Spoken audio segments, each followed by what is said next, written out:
डॉक्टरांनी IVF करायला सांगितले. काय करावं? करावं का थांबावं? दुसरे काहीच उपाय नाहीये का? नैसर्गिकरित्या गर्भधारणा नाही राहणार का?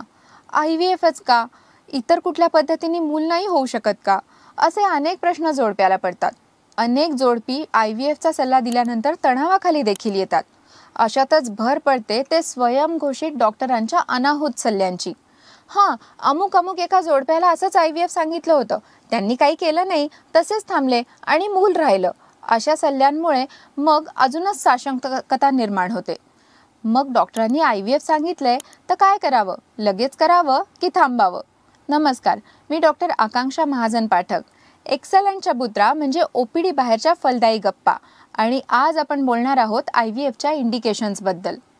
जर का तुम्हाला अनएक्सप्लेन्ड इन्फर्टिलिटी असेल, याचा अर्थ महिन्याच्या महिन्याला तुमच्या शरीरामध्ये अंड तयार होत असेल, ते फुटत असेल, तुमच्या 2 पैकी एखादी जरी अंडनलिका पेटंट असेल, तुमच्या हस्बंडचा शुक्राणूंचा काउंट म्हणजे स्पर्म काउंट नॉर्मल असेल, तर अशा केसेसमध्ये कदाचित तुम्हाला पुढच्या 6 महिन्यात किंवा वर्षभरामध्ये कुठल्याही ट्रीटमेंटशिवाय प्रेग्नन्सी राहण्याची शक्यता अधिक आहे.